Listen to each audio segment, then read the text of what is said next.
So I turned this on just for fun. We'll see if anybody shows up. Just waiting for Tywone Malone. Maybe we'll get, if this happens quickly, I've got about 50 minutes. If it happens quickly, maybe we'll get a quick reaction from Zach Berry.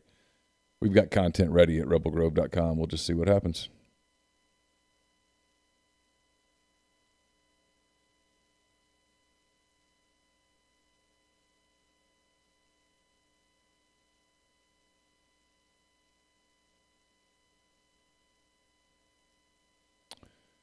Hello to Tucker. Hello, Ashton. If anybody else is out there, this will be really informal. I'm not pushing this out anywhere or anything. What's up, Bo? How are you? I was up in your neck of the woods for a while over the last few days. Hope you're well.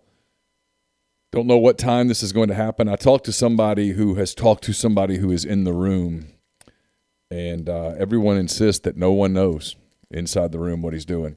My bet, and it's fairly educated, is Ole Miss.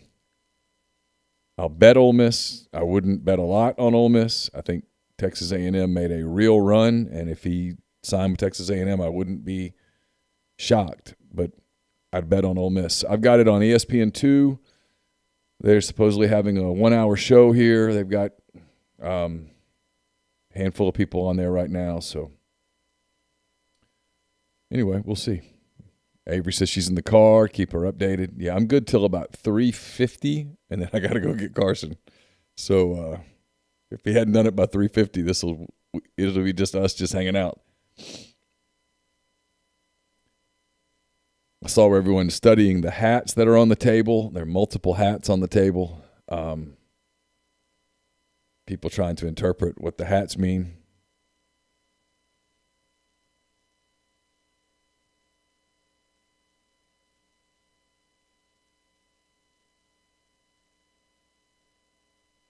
Three o'clock TV time means 3:20ish. Well, I think the thing is that he's one of several guys that are doing something in this show. So they're going to do all this, preview the stuff, and they're all going to talk about how recruiting matters. And, yeah, duh. And then they'll go to a commercial break, and then they'll try to space these out over the course of an hour. So I don't know whether he's going first or he's going last or what.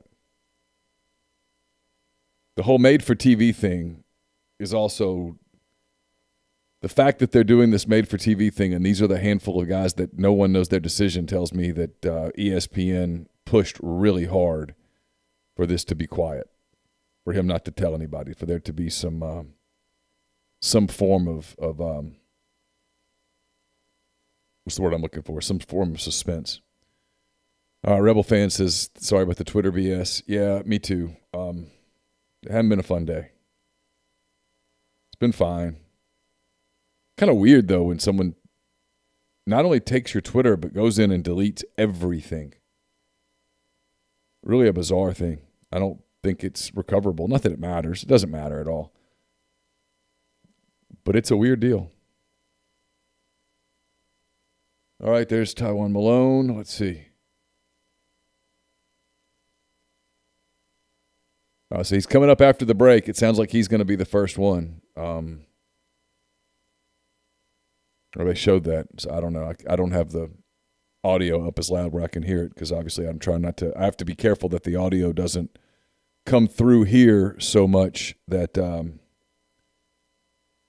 I'm violating copyright. Get in trouble with all the YouTube people. I'm in enough trouble as it is. Yeah, Jimbo Fisher had said that A&M will add another couple of players.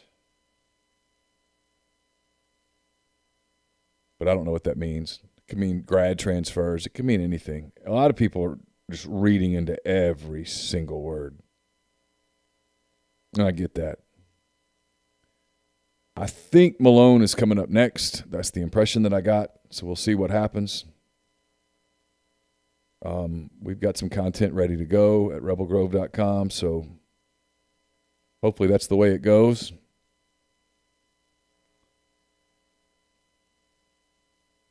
Texas A&M made a really strong run in this by saying, hey, look, I know everyone's talking baseball.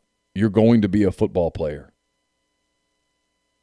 And their football staff did a fantastic job from a football standpoint. They didn't focus on the baseball thing as much as everybody else did. If Tywone Malone ends up picking Ole Miss, a ton of the credit goes to Carl Lafferty, to Mike Bianco, to the baseball staff at Ole Miss, because they went above and beyond and really trying to accommodate, answer questions, a lot of things. No, we don't have anything for him saying no Orange Beach. We just have one. We have an analysis piece on what it means, and my anticipation is that Adam Friedman, who covers the Northeast for Rivals.com, who I believe is there right now, Adam will have a story one way or the other, whether it's Ole Miss or whether it's Texas A&M or whatever. I don't think it's anyone else. I think he has told the other schools no. I was told last night, that the only school that he was talking to last night was Ole Miss. But that doesn't necessarily mean anything. I was told that he went through the procedures regarding kind of how to sign, where to sign, so that everything is right with Ole Miss people, which I think is a good sign. Now, that doesn't mean anything. They could show him how to sign, and you sign the papers the same way with anybody else. So that doesn't necessarily mean anything.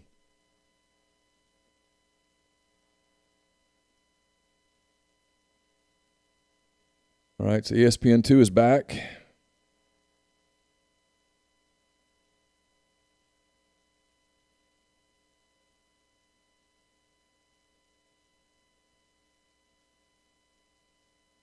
Okay, so now we're building up the Tywone Malone deal.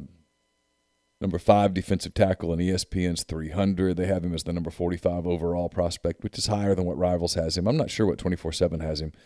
Rivals has him really high, and I think Rivals would have him higher if he hadn't had the ACL injury and probably some of the pandemic stuff that prevented some of their games from getting played. That's just my guess.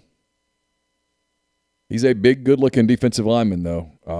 He's the kind of player that frankly, Ole Miss hasn't had in the last couple of years, and certainly hadn't gotten that type of player out of high school in a while. All right, so here we go. We're heading out to New Jersey, so we'll follow along.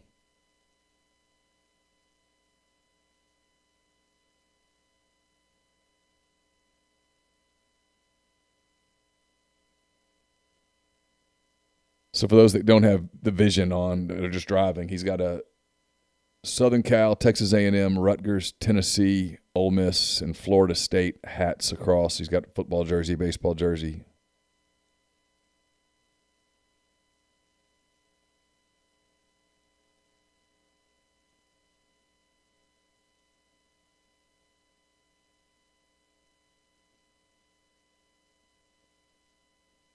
He's reading a prepared statement right now.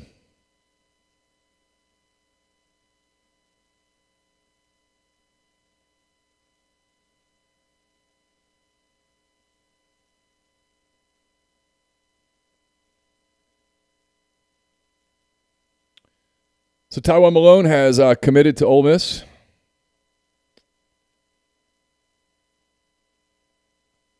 I couldn't hear everything that he said because, again, I didn't want to raise the volume up too loud. But he picks Ole Miss, so a big pickup for the Rebels. The defensive lineman, the kind of defensive lineman they've been needing to get. This was the top priority in their class from day one. Really, credit to Chris Partridge and Marquise Watson and the people at Ole Miss for pulling it off. Sure some of you are listening to it now. He's answering questions from Wendy Nix of ESPN. Joins the class. On the graphic they have is Luke Altmaier, Braylon Brown, Markevius Brown, J.J. Henry, some of the top high school players that are in this class for Ole Miss. This is just really can't be emphasized enough how big he is. He was awfully important for this class. Thank you, Webb, for the super chat. That's very nice. Appreciate you. So a big get. Texas A&M wanted Tywone Malone badly. Florida State wanted Tywone Malone badly. They dedicated a lot of time to it, and it's a really big pickup. These are the kind of players that if you're going to win in this league, you have to have impact interior players. I'll be curious to see how quickly he can impact just based off having the ACL injury, but he's got plenty of time. They'll try to get him there and go from there. So,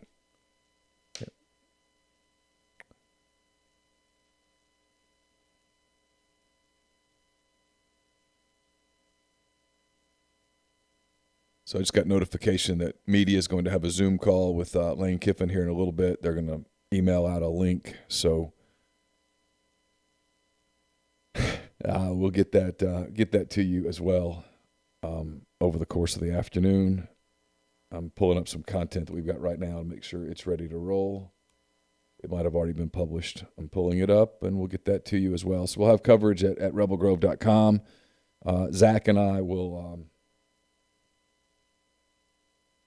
that's already we already have content up on the site. Adam Friedman of Rivals.com, he'll have coverage. Adam's done a great job with Taiwan throughout this process. Ty really trusts him. If you told me that he already has some content ready to go, I'd believe it.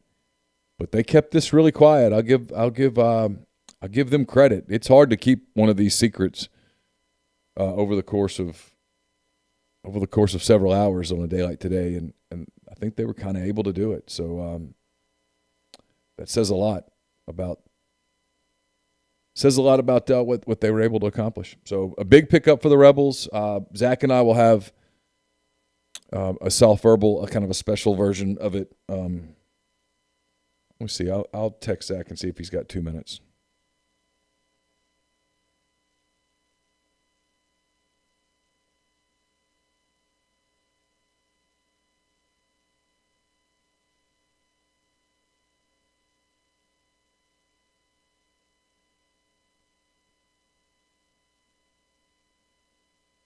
A couple of people are asking me about the Twitter account. I've got it back. Everything's been deleted. I'm leaning towards getting off Twitter completely at this point. That was not fun yesterday, and the fact that it took so many hours for that to get resolved, and I had to really be aggressive to get it resolved, was not fun. Probably not the healthiest thing to do. Yeah, here's Adam Friedman. So yeah, we've got a Adam Friedman story coming to you as well. And then Lane Kiffin, I've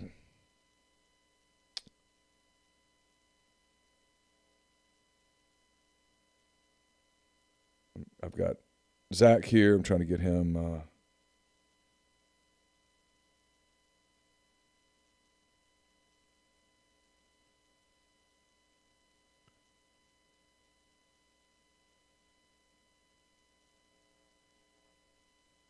Yeah, so this wasn't done earlier kind of falls apart here because Adam's got quotes. Unless he got quotes for both teams. I'll read you some of the quotes. These are from Tywone Malone. He says, "I picked Ole Miss because of their coaching staff. The players and the coaches are really nice and chill. The way the coaches said they can develop me is really good. Coach Kiffin, Coach Watson, Coach Partridge kept in touch with me really well. The baseball part of things looked really good too. They told me what I could do for their program and how I could help. That was really good." Says it was nice to know people like Jerrion Ely and John Rice Plumlee that have played both sports before. Was able to ask them questions about how they did it. That was really good to know. The Rivals' quick reaction is Malone's a huge addition for Ole Miss and their defensive front. Now the second highest rated commit for the Rebels, Malone's part of a big group of signees along the defensive line, which was a priority position for Ole Miss in this recruiting class. His versatility to play inside and outside will really help Ole Miss coaches scheme for various situations. Malone is also pretty advanced when it comes to hand technique, his understanding of leverage and balance. The strength and conditioning staff won't have to do too much to his frame to get him field ready.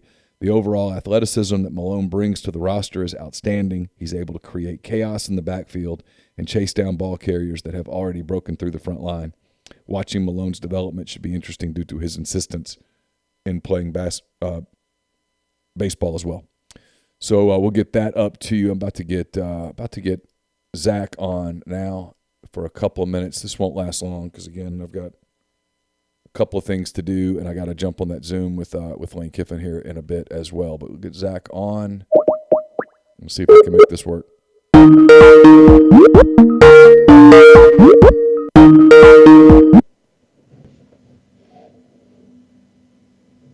Zachary, how are you? Neil, doing well. I'm going to see. Finally take a breath. All right, I'm going to get you here. Let's see, 1 second. I'm going to go to this. I'm going to go to this scene here and add you. And you're not Chase Parham. You're Zach Berry, so I'm going to change that as well. So It's been an interesting day. A lot of different. Really, no rumors. He just kind of kept it quiet. About what you expected. Yeah, to be honest, it was pretty much exactly what I'd been told from people that were close to him in this recruitment, people that he talked to a lot.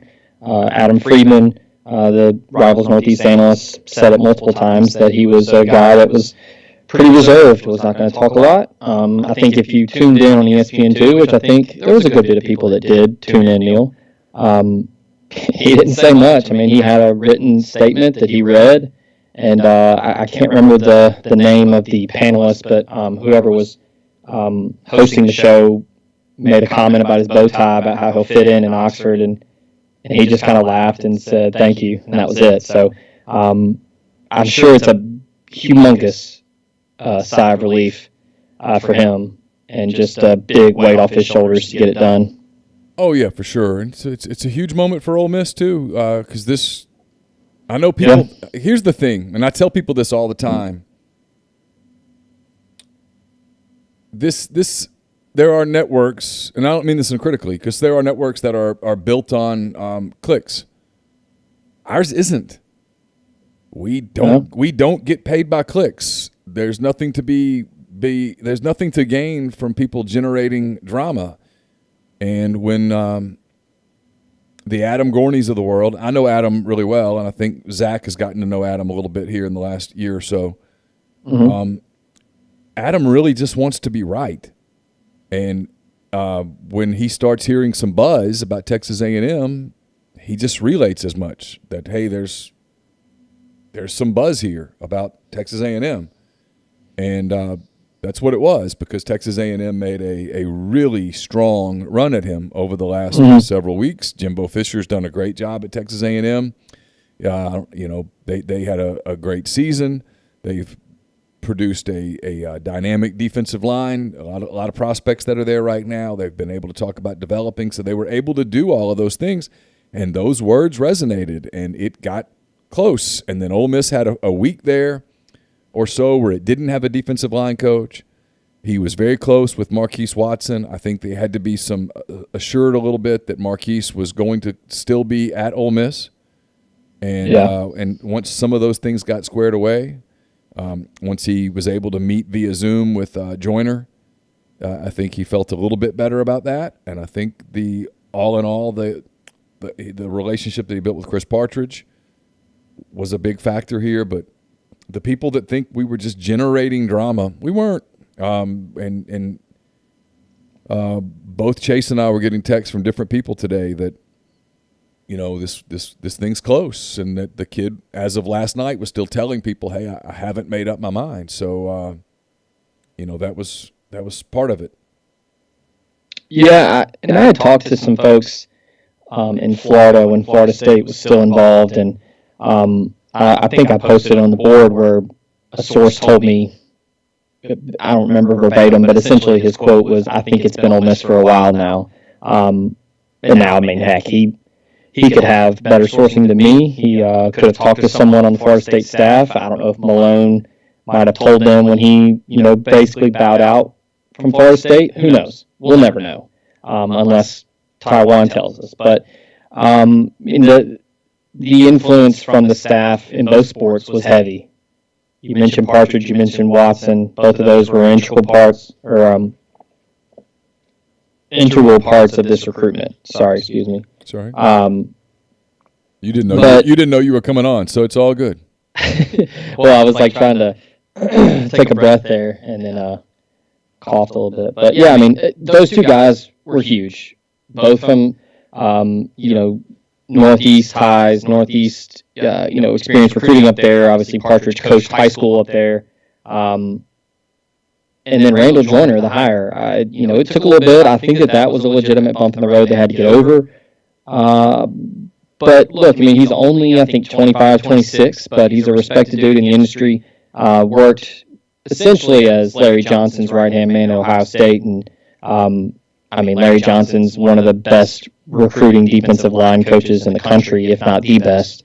So he's learned a thing or two. And I think that, as a professional salesman, he got on that Zoom call, met with Taiwan, met his family, and obviously was able to kind of solidify their standing. But the A&M stuff was real. It wasn't drama building. The one thing for me never really got to a point where I was wavering on where I thought he might end up, because for the most part, I think it had been Ole Miss since December, and then A&M really turned up the heat after his visit there. And it was really close, but a lot of the national guys just kind of held firm. I talked to several national analysts, and they said kind of what you said, Neil. They just said, man, I just think the Partridge and Watson connection is going to be too much for A&M to overcome. Yeah, and it was. It was. Mm-hmm. And this is a big get. You get a Rivals 100 defensive tackle from New Jersey. Big time get. Speaks volumes. Hardest players to get. Hardest players to sign by far. Yeah, and Ole Miss had some things going for them here. The Partridge connection, baseball, the fact that this is a really good kid. This is a kid who approached this in a very methodical sort of way. The fact that they had the season that they had. Lane Kiffin's tweet, by the way, is a GIF of Bryce Harper hitting what appears to be a home run off of off of Mike Leake, and he says, "Great day to be an Ole Miss Rebel. Come to the SIP." We got a football and a baseball emoji there, so that played a huge role. And Lane Kiffin owes Mike Bianco and Carl Lafferty one. I'll just tell you that without the baseball connection, I don't know that this happens today. Yeah, and it's kind of one of those where, like, you thank the baseball staff and you thank that program, but I mean that it kind of works hand in hand, where Ole Miss was in it because of the baseball program, but Lane Kiffin and the staff and the team did their part. They showed that they were capable of being a program that is potentially on the rise, and I think that this program is on the rise. Very favorable 2021 schedule. They can really make some noise if they stay healthy, win the games they're supposed to. I think that was a huge part. Wins and losses normally don't play a huge role in recruitments, but it's how you look when you're doing it. And I think that Ole Miss did that and more in 2020. In the weirdest college football season that I have ever been a part of, they were able to win some games that they really needed to. They were able to compete. I mean, arguably the team that played Alabama the toughest all season. And that kind of stuff resonates with top 100 guys. So at rebelgrove.com, we've got Zach's analysis story is up. Adam Friedman's quotes with Tywone Malone, that's up as well. So a couple of content items already up at rivals.com. I'll probably put this up on the message board, at least for those that want to go back and kind of watch it again. But a big day for Ole Miss. We'll get Lane Kiffin here shortly, I'm guessing. Yeah, nothing yet, but we'll have. I'll say this, Neil. Yeah, I think that this is huge going into 2022. It probably gives guys like Walter Nolan, Jaheim Otis, these other big-time, Zach Rice, the big 5-star offensive tackle out of Virginia, these big-time prospects that they're like, okay, sure. I see a top 100 guy going there. It's always easier to follow. Right. It just is. I don't mean that critically. It just is. Especially for young people. It's much easier to go someplace when you have friends there, when other highly ranked guys have gone there. It just makes it easier to do it. And, so they want to recruit that area. They want to recruit that New Jersey area. And it's a very fertile recruiting ground up there, Neil. And there's no one it's not like there's I know Greg Schiano would like to make Rutgers that program, and maybe one day he does, but right now it's not. Thanks to Jin Deuce for the super chat. He says, Zach, what's the Corgi's name? Oh, that's Cooper. Cooper. Cooper. Not Cooper. Like, if you live in like lower No. Alabama, it's Cooper. Yeah, Cooper. And then the lab is she's off camera. She's right here. Meadow. So it's not like Meadow Soprano. It's Meadow like Metto, like Paul Meadow. Ah, I thought you were saying meadow, like picking flowers in the meadow. No. Yes, that's like Meadow Soprano. No, so we kind of shortened up Paul Meadow since Anna's alumni. Oh yeah, alumnus of South Carolina. Yeah. So, but yeah, this is huge. What's this do for rankings? That's gonna put them 16ish, 17. So yeah, I have to crunch some numbers and do some math. I mean, right now I think they're still solid in the top 20. Once it's updated, I'll take a look and I'll post it on the board. But they were 23rd in average star rating before Malone was added. And now you could also look at points because there is once you get to a certain number, it kind of hurts the average star rating and it hurts the overall rating just because of sheer numbers. The points are added differently, but it's a pretty good chunk of points. I mean, I looked and they were 23rd in average star rating. Mississippi State was right behind them at 24, but Ole Miss had a ton more overall points. So that's where you kind of get in the gray area with the rivals point system. But I mean, it says that currently Shane Huey and Travis said 17 right now, close to 16. Okay. Look, if you told me at the beginning of the pandemic that this was going to be the 16th ranked recruiting class in the country, the 17th ranked recruiting class in the country, I would have said you are out of your mind. No way. Well, Neil, if you remember back in the summer, it was a disaster. Well, yeah, because they lost a kicker, and that was bad. Yeah, no, I mean, this is. If you had told me in middle of March that Ole Miss would win the Outback Bowl, you just wouldn't tell me anything else. Ole Miss was going to win the Outback Bowl over the second or third best Indiana team in history. Yeah. And that they would sign the 17th, somewhere between 16 and 18 in recruiting, because that's where they're going to fall, apparently. 16, 17, 18, whatever. I mean, I get 16 is better than 18, but it doesn't matter. If you told me that's where they were going to be, I would have said, you are out of your – no chance. No way. And yeah. I realize there's some context there, but there are some positive signs. I mean, I saw where Nick Saban's telling people that they think this recruiting thing is going to open up April the 15th. That would be great news for Ole Miss. That means they'd be able to start getting kids to campus. There was Ross Dellinger had a story that's one of a handful of things that are being talked about. And they're also talking about extending the dead period through June, so don't get your hopes up. But if that happened, they'll be able to bring some guys in, open things up where coaches can visit some. I do think there's a lot of things that we'll talk about on the Soft Verbal over the course of the next few weeks about how the pandemic has changed recruiting moving forward into the post-pandemic world, because it has. We'll talk about that then. But for now, this is momentum.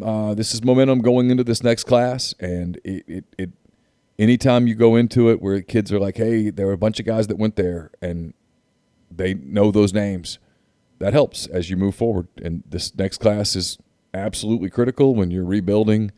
Every class is critical, but this one is really big. Shane says anyway to watch the press conference with Kiffin. At the very minimum, Shane, I'll load it into our YouTube player and put it up at rebelgrove.com. I don't if it's going to be on a network or something, I'm unaware of it.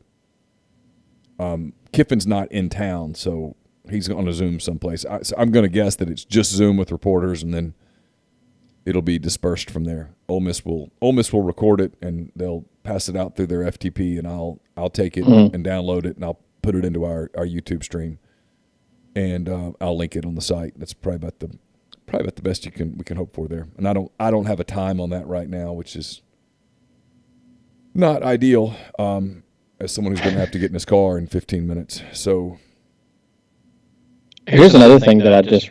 Andrew says drop the Zoom link. That would not go over well, Andrew. If I dropped the Zoom link, that would not be appreciated. Yeah. One thing I failed to mention. So out of the top 6 signees in this class, you've got 4 that are defensive players.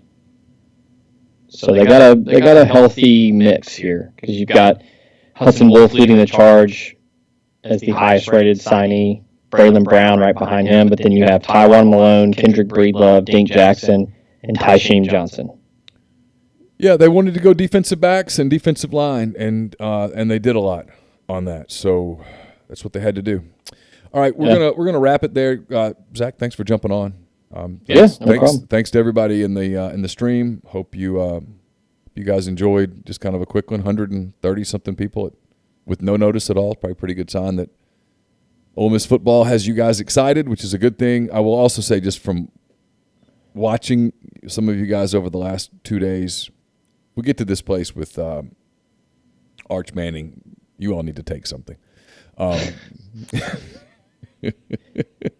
Neil, earlier you said 16 is better than 18. What are you trying to say there? Well, I'm not saying that. I'll say that. I'm not saying that. There's no way I would do that. I wouldn't do that to the kid. Even if I believed it, I wouldn't do that to the kid. Yeah. Yeah, I could blame it on the guy that hacked my account, but that guy was crazy. Anyway, all right, we're gonna stop there. Thanks to everybody for joining with us.